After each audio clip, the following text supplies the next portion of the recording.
अच्छा, आज हमने वो असल में लास्ट काम थोड़ा सा रह गया था, तो उसके बाद फिर हमने वो नए सॉफ्टवेयर जो बनाने हैं इन्वेंटी का, उसके वाले से डेटाबेस तैयार करेंगे।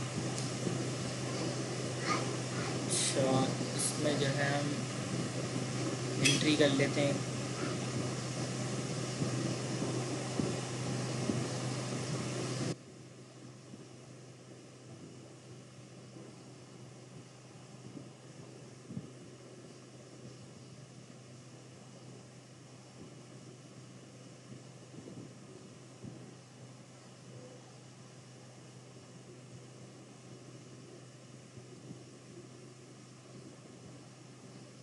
अच्छा, कह रहे हैं न्यू प्रोसेस।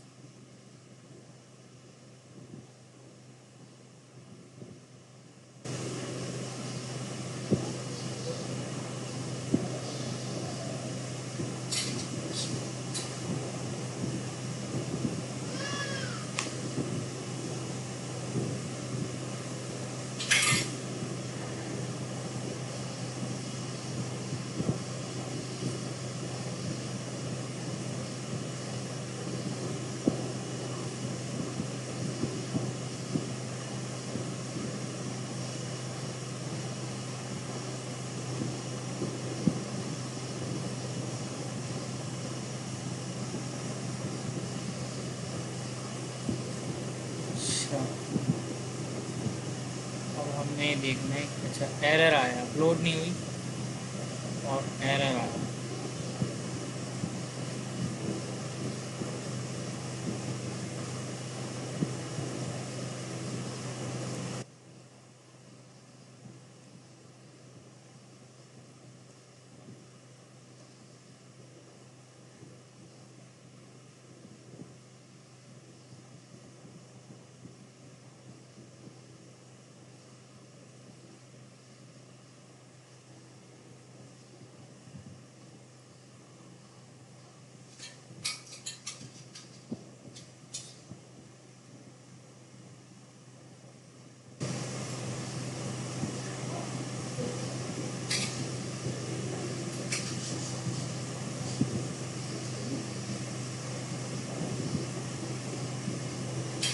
अच्छा, ये सही बना हुआ है।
फाइल सेव करी, एडिट का आया।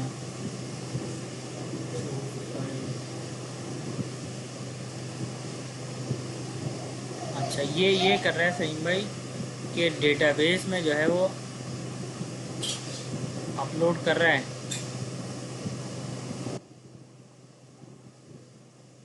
लेकिन लेकिन जी, लेकिन वहाँ अपलोड नहीं कर रहा। क्या नाम है,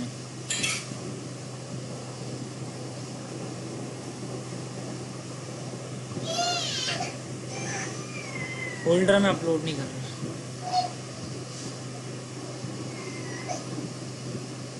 जी बिल्कुल। अच्छा, मैं कोई इमेज उठा लूँ।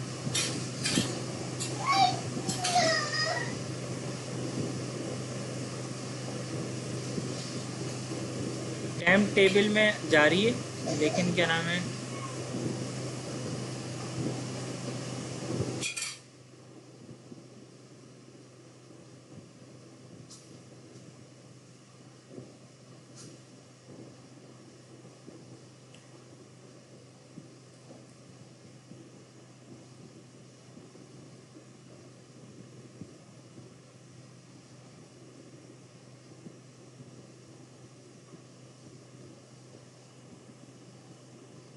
असल में पीडीएफ डेटाबेस में ना डायरेक्ट नज़र नहीं आती, इमेज नज़र आ जाती है। ये देखें, ये इमेज डेटाबेस में आ गई। ठीक है तरीम भाई, लेकिन ये फोल्डर में भी आनी चाहिए, यहाँ नहीं आएगी।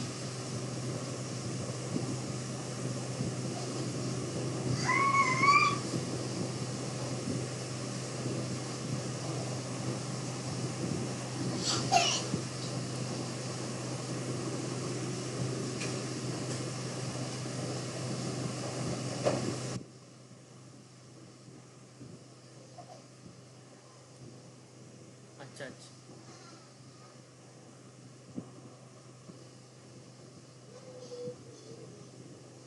बिल्कुल, लेकिन मैं चाह रहा हूँ टेबल में तो हो रही है, साथ में फोल्डर में भी हो। फोल्डर में नहीं हो रही जी।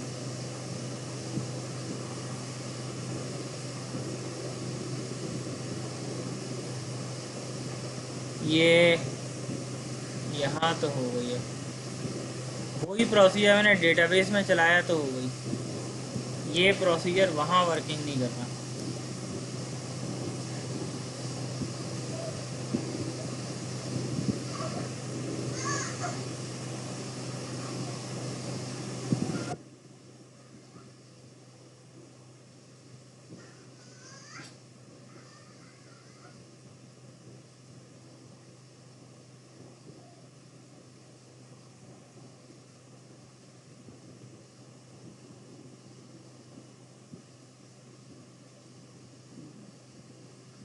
नहीं सही में देखिए, हम यहाँ पे जो भी है ना वो डेटाबेस लेवल पे प्रोसेस बनेंगे, एप्लीकेशन लेवल पे प्रोसेस बन सकते हैं, लेकिन वो बनाने का फ़ायदा नहीं है, क्योंकि एप्लीकेशन कल को क्रैश हो गई तो हमारा सारा कोड चले जाएगा।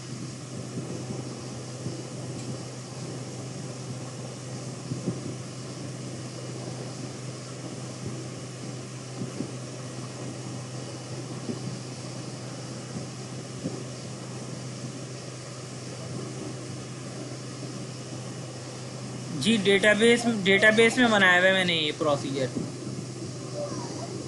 और ये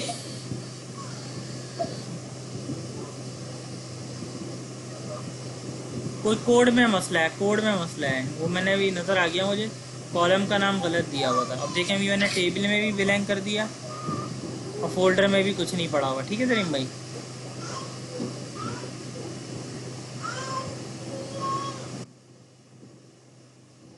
यहाँ पे आ गया मैं, फाइल नेम में यहाँ पे कुछ भी दे दूँ अभी गलत, कोई मसला नहीं है।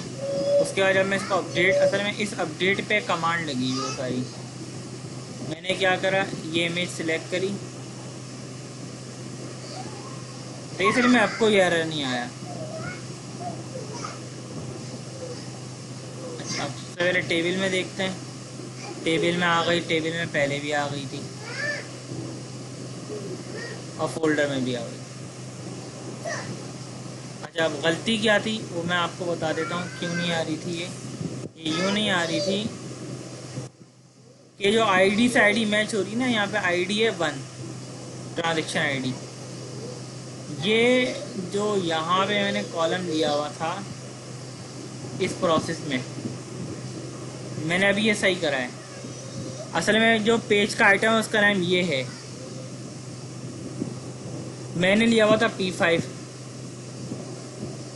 अब वो एरर यूँ दे रहा था कि P5 तो कोई वेरिएबल नहीं है, तो उसको उस वजह से डेटा नहीं मिल रहा था, इस वजह से वो एरर। जी बिल्कुल बिल्कुल,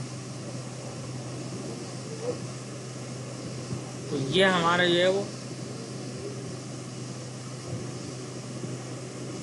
नहीं अभी पीडीएफ भी करके देख लेना सलीम भाई।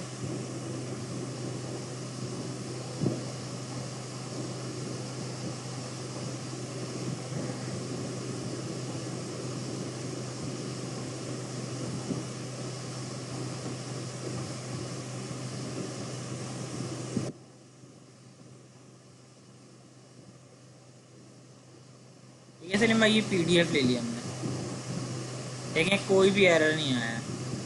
अब डेटाबेस में आएंगे ना, तो डेटाबेस में पीडीएफ नज़र नहीं आती कभी भी, पीडीएफ व्यूवर नहीं है, लेकिन फोल्डर में अगर आ गई तो मतलब काम हो गया, फोल्डर में आ गई।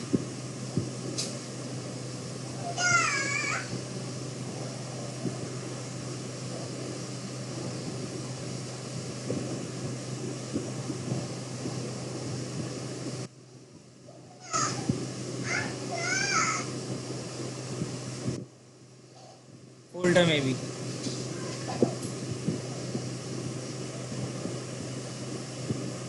जी जी जी बिल्कुल।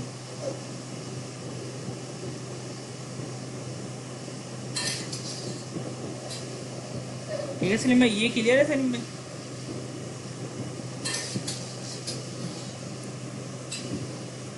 जी मैं दोबारा कर देता हूँ। लेकिन सबसे पहले हमने ये करा था कि हमने, अच्छा ये पेज नंबर 25 और 26 बनाया। मैं पहले पेज नंबर 25 पे आता हूँ। पेज नंबर 25 पे रिपोर्ट है, बस ये जैसे उस रिपोर्ट की क्यूरी क्या है, टेबल लिया हुआ है बस, ये वाला डायरेक्ट, ये वाला जी, ये वाला टेबल लिया हुआ है। यहाँ पर क्या हो रहा है, ये असल में इंटरेक्टिव ग्रिड है और यहाँ पर डेटा सेव हो रहा है, सिर्फ इंसर्ट हो रहा है सही। उसके बाद इसका लिंक है 26वें पेज से, कोई इसमें हमने अपना कोड नहीं लिखा, जो इनका बिल्टन लिखा हुआ है वही है। ठीक है सलीम भाई? उसके बाद यहाँ से हम मूव हुए पेज नंबर 26 पे अपडेट करने के लिए। जब यहाँ पे डेटा आया तो वहाँ की आईडी इस P26 आईडी से लिंक है।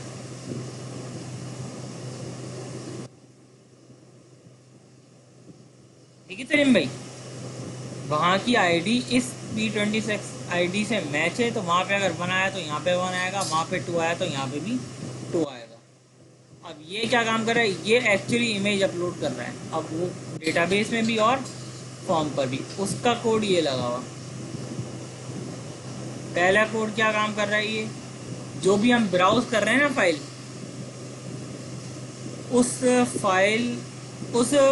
जो हमने फाइल को ब्राउज करा है उसका फाइल नेम एक्सट्रैक्ट कर रहा है, उसकी टाइप, यानी कि जेपीजी है, पीडीएफ है, जिप है, क्या है।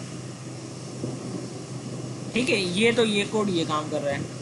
अगला कोड क्या काम कर रहा है, ये इसका अपना बिल्टन है, इंसर्ट सॉरी अपडेट कर रहा है, ये बिल्टन बना हुआ है, ऑरिकल का बिल्टन लगा हुआ है, ऑटोमेटिक प्रोसेस।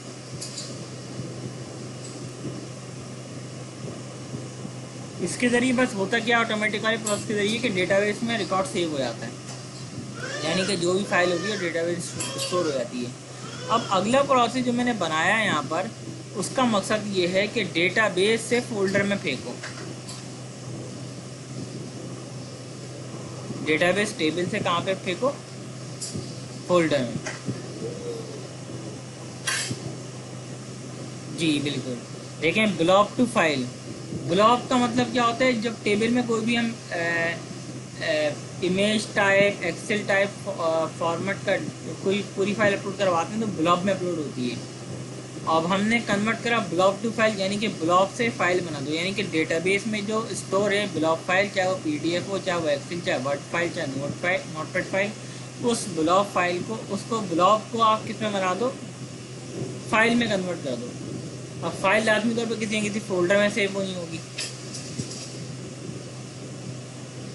तो उसकी वजह से हमने डायरेक्टरी बनाई थी लास्ट टाइम।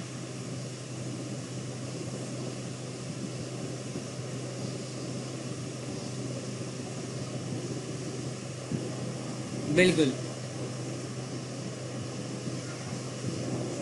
तो ये उसका कोड हो गया भाई, ये इसका सिंपल एक बिहेवियर था। अब जो हमारा आज का मेन टास्क है ऑरिकल एपेक्स के हवाले से, तो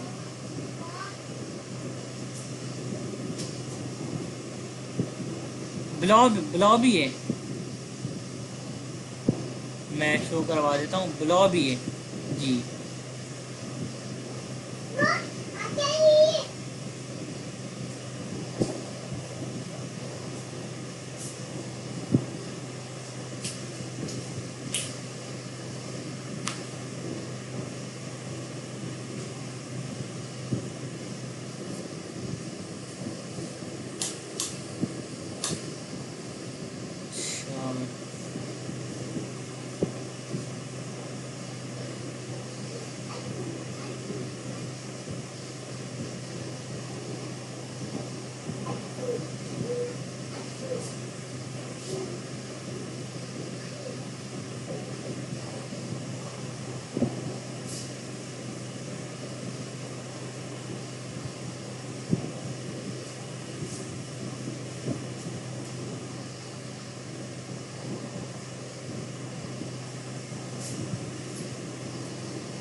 अच्छा, अब एक टूल होता है डेटा मॉडलर।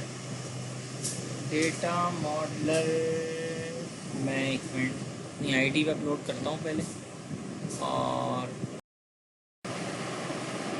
ये मैं डेटा मॉडलर है एसक्यूएल का, ये ओरेकल एसक्यूएल डेटाबेस से और कई डेटाबेस से कनेक्ट भी हो जाता है। और ये यूज़ होता है डेटा स्ट्रक्चर बनाने के लिए डेटाबेस का। मैंने क्लोज कर दिया। आप किस तरह बनाना है, यहाँ पे बहुत सारे ऑप्शन हैं। मिसाल के तौर पे हम जिस तरह वहाँ पे टेबल का जिक्र कर रहे थे, हमें यहाँ पे टेबल यानी एंटिटी बनानी है। तो एंटिटी के लिए यहाँ पे ऑब्जेक्ट ये रहा, न्यू टेबल। अभी मैं आपको सिंपल बना के दिखा रहा हूँ, इंशाल्लाह पे नेक्स्ट क्लास में बनाएंगे हम पूरा इन्वेंट्री का। अभी हम उस तरह बनाते हैं जो स्कॉट के टेबल में हमने एचआर के टेबल में डिपार्टमेंट एम्प्लॉय के देखे थे ना, सिंपल टेबल। अगर यहाँ पर बनाना उसके स्ट्रक्चर किस तरह बनाएंगे, मिसाल के तौर पे मैंने कहा भाई डिपार्टमेंट का टेबल होगा, हमने कहा ठीक है अप्लाई कर दो। कॉलम कौन से होंगे, मैंने कहा भाई कॉलम डिपार्टमेंट नंबर, लॉजिकल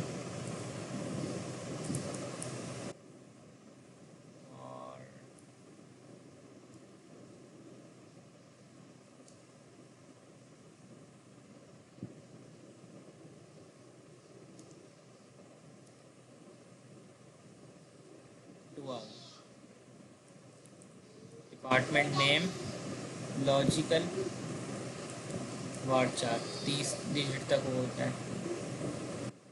लेकिन वहाँ पे कॉलम ऐड हो रहे हैं। लोकेशन,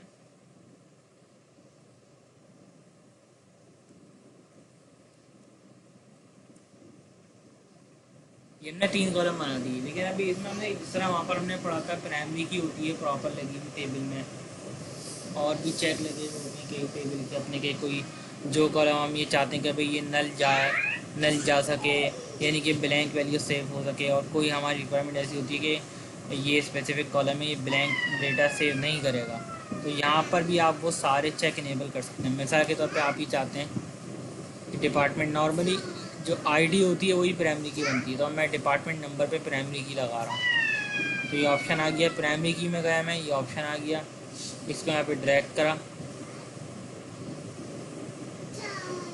और देखें प्राइमरी की लग गई। ये अच्छा, वो क्लियर नहीं आ रही नज़र। अच्छा एक मिनट, मैं ज़रा देखता हूँ कि वहाँ अपलोड हुआ नहीं हुआ। वहाँ अपलोड हो गया, ठीक है सलीम भाई, मैं आपके पास ही आ रहा हूँ।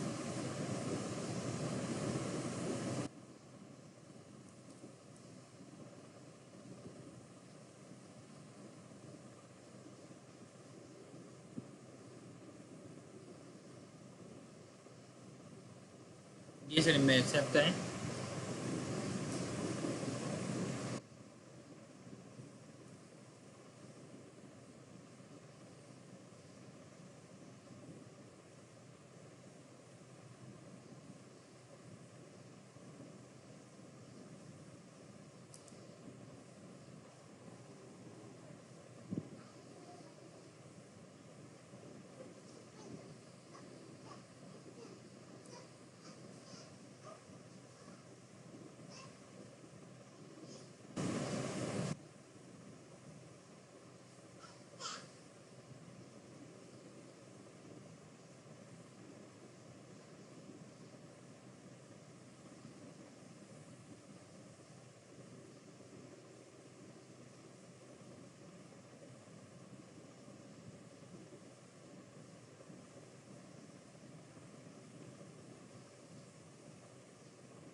सलीम भाई ये बहुत वो आ रहा है, क्या नाम है।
अब ये यहाँ पर एंटिटी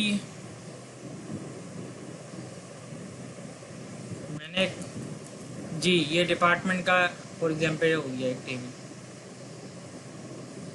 अप्लाई करा, कॉलम अगर इसके लेना, अभी तो सिर्फ हमने टेबल का नाम दिया है। डिपार्टमेंट नंबर में, लॉजिक में,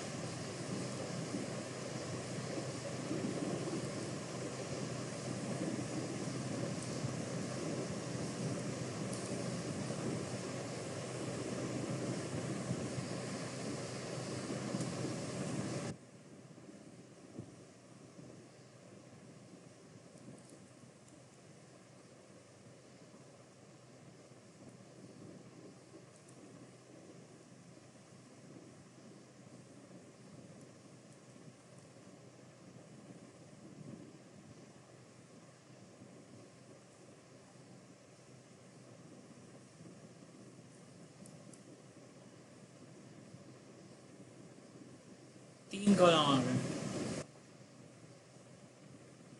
ये ठीक है सलीम भाई।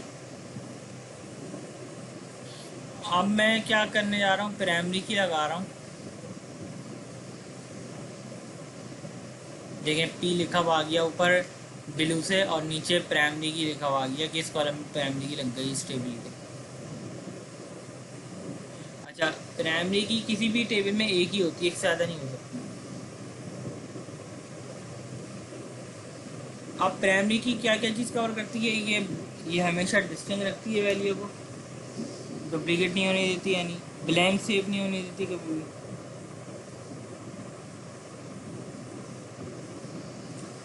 और इसमें ऑटोमेटिक इंडेक्सिंग हो जाती है। तीन काम प्राइमरी की से ऑटोमेटिक होते हैं। अब आप क्या, मिसाल के तौर पे हमें पता है कि किसी भी टेबल में एक साथ प्राइमरी की तो नहीं हो सकती। अगला काम हमें क्या देखना पड़ेगा, अगर प्राइमरी की नहीं है तो अगर हमें और भी कोई कॉलम ऐसा रखना है जो कोई यूनिक रखना है या उसको नॉट नल करना है, तो हम फिर वो उस लिहाज से चेक लगा सकते हैं कि हम चाहें तो प्राइमरी की जगह, जैसे कि हमने एक पे प्राइमरी की लगा दिया, अब हम चाहते हैं दूसरे को भी है ना, हमने ऐसा रखना है कि वो नल सेव नहीं हो और यूनिक वैल्यू हो उसकी। तो हम क्या कर सकते हैं कि उसमें यूनिक का चेक लगा दें, यूनिक की लगा दें, यूनिक की का कंस्टेंट लगा दें, नॉट नल का कंस्टेंट लगा दें, तो उससे भी फिर ये हमें बेनिफिट्स मिल जाएंगे। अब जैसे कि मिसाल के तौर पे कॉलम में आता हूँ वापस मैं चाहता हूँ डिपार्टमेंट नंबर का कॉलम है, ये मैंडेटरी भी होना चाहिए, ठीक है। और लोकेशन का कॉलम भी क्या होना चाहिए, मैंडेटरी। अप्लाई, अब रेड मार्क आ जाएगा, देख लें आप, रेड रेड डॉट आ गए ना दोनों के आगे।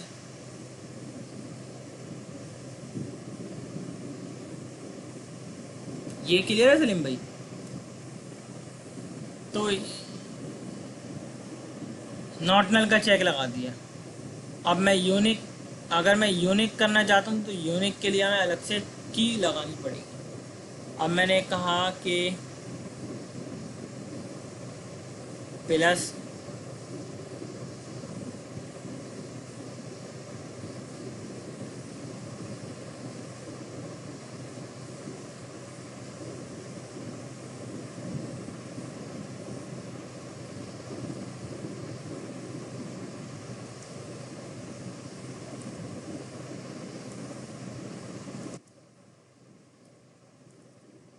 की लगा रहा हूँ।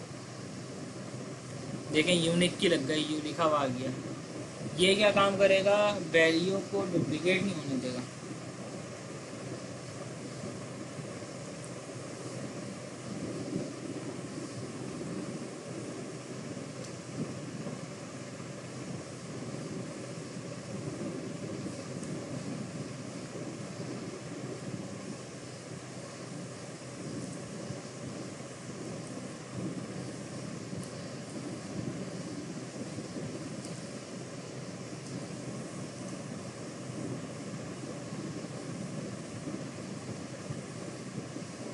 इस पे भी लगा दें।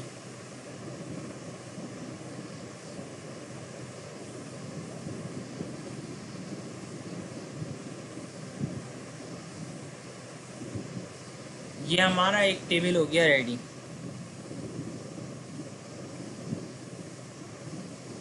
अब मैं क्या करता हूँ, एक और टेबल बनाता हूँ, इसको नाम देता हूँ एम्प्लॉय का।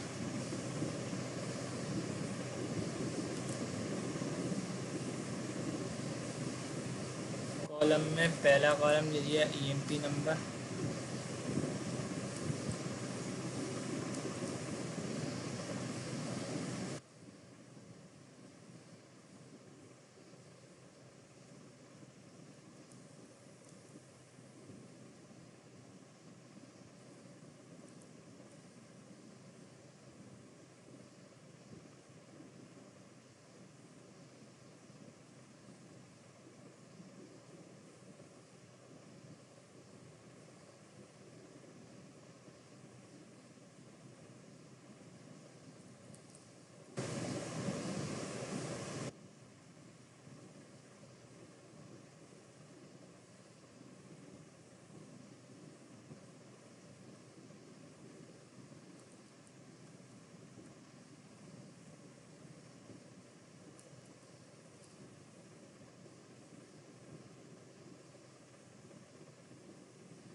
ठीक है सलीम भाई।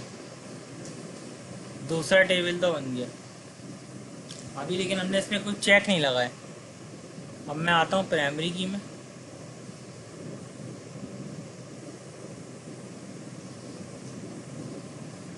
मैं आता हूँ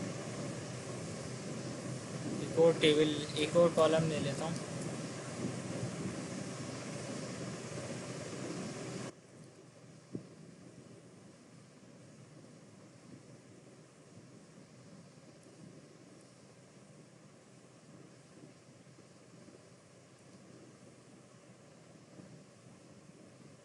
अब प्राइमरी की तो लगा दी, लेकिन अब देखें मुझे फ़ॉरन की लगानी है। फ़ॉरन की क्या है कि किसी और टेबल की प्राइमरी की होगी, इसको लिंक करना है यहाँ पर। तो प्लस दबाया फ़ॉरन की पे आने के बाद, टेबल का रेफरेंस दिया कहाँ से लगानी है, हमने कहा डिपार्टमेंट से। कॉलम कौन सा होगा, हमने कहा डिपार्टमेंट का। बिल्कुल मैंडेटरी लगाने, हमने कहा बिल्कुल।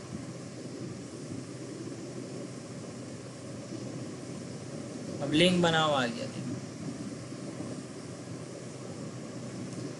तो इस तरीके से हम जो है वो ये डेटाबेस का स्ट्रक्चर और बना सकते हैं। कल इंशाल्लाह हम जो है ना वो मल्टीपल वर्किंग पूरे कंप्लीट कोशिश करेंगे 2 दिन के अंदर बन जाए। डेटा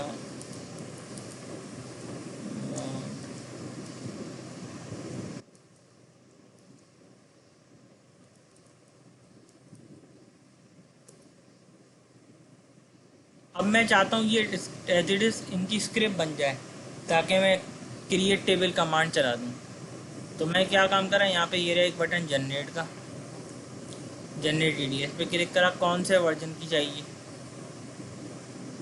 19C तक, 11G, 12C, 12C, 21C तक सपोर्ट है। मैंने कहा मुझे 11G में ही एक्सपोर्ट चाहिए। जनरेट पे क्लिक करा, इसे बता दिया ये सब चीज़ें हैं। मैंने कहा बिल्कुल।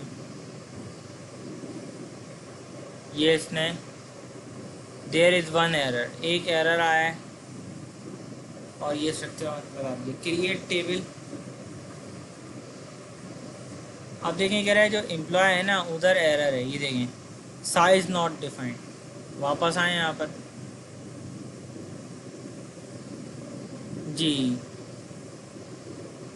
डेटा टाइप में। जी,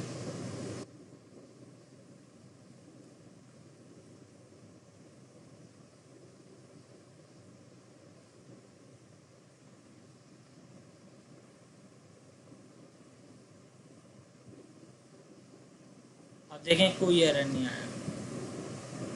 तो ये आप script as it is save कर सकते हैं।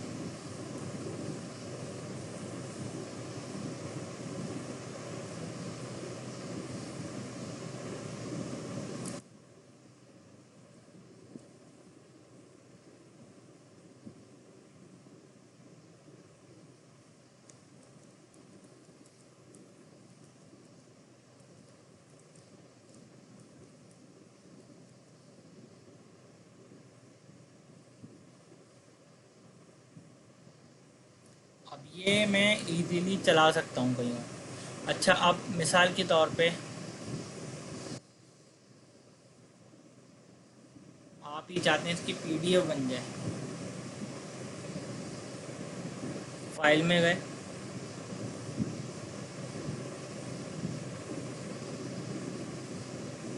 सेव एज, अच्छा नहीं, पीडीएफ, प्रिंट डायग्राम, पीडीएफ।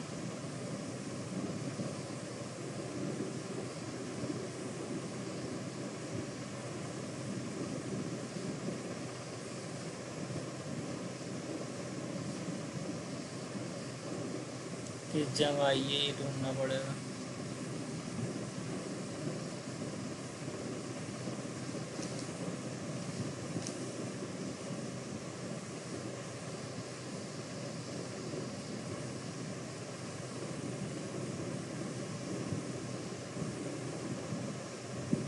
सी में यूज़र में आएगी।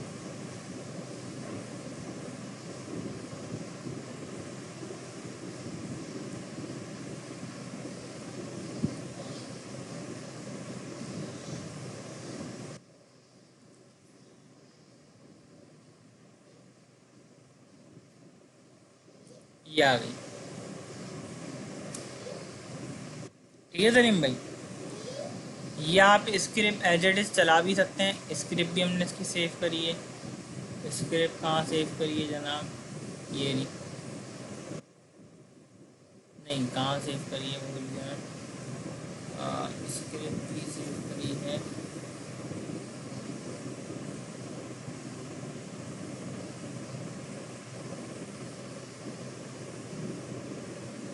अच्छा, डेस्कटॉप पे रखी, चल।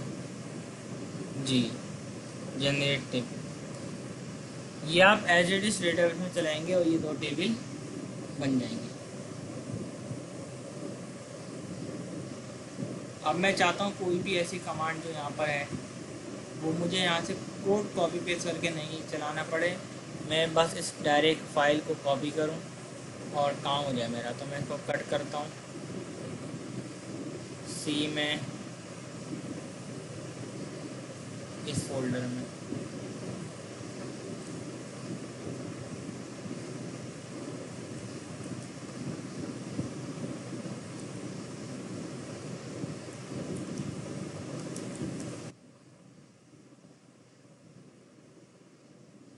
अब आप चाहते हैं,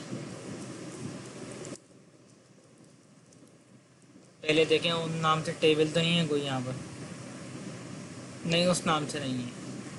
अब आप एज इट इज़ ये वाली स्क्रिप्ट यहाँ कॉल कर सकते हैं।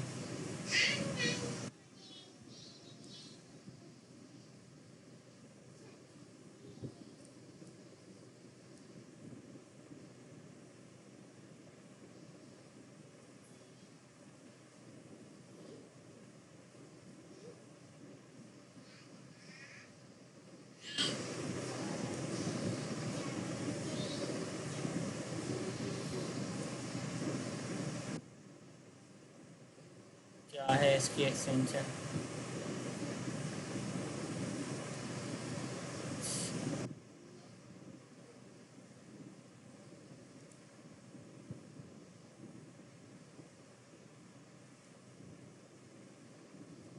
.txt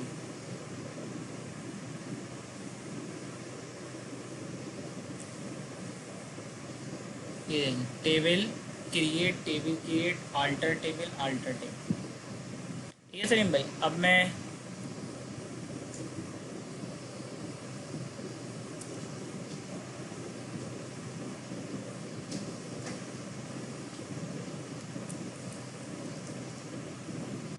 सही है, ये आ गया।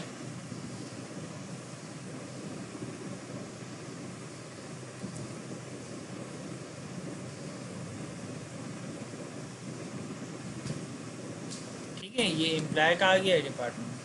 तो इस तरीके से आप वहाँ पर अपना पूरा डेटाबेस कर सकते हैं डिज़ाइन करके, वहीं से क्रिएट टेबल की स्क्रिप्ट चलाएँ और यहाँ पे आके वो एज इट इज़ रन कर दें, आपकी पूरी डेटाबेस क्रिएट हो जाएगी। यहाँ पर इस मॉड्यूल पे वर्किंग करना भी आसान है, थोड़ी सी प्रैक्टिस होगी एक आध महीने की, उसके बाद डेटा सेव भी हो जाएगा। यानी कि आपने वहाँ से टेबल का स्ट्रक्चर बनाया, स्क्रिप्ट क्रिएट करी, यहाँ पे टेबल की स्क्रिप्ट चलाई, टेबल जनरेट हो गए। अब आप उसमें उसी तरह वर्किंग कर सकते हैं, डेटा इंसर्ट करें, अपडेट करें, डिलीट करें, सारे काम उसमें परफॉर्म हो सकते हैं। अच्छा ठीक है सर, मैं आज थोड़ा इतने रखते हैं, कल इंशाल्लाह फिर मैं जो है वो उस हवाले से डिटेल निकालता हूँ जो हमने इन्वेंटी सॉफ्टवेयर का कंप्लीट बनाना है। ठीक है सलीम भाई जी।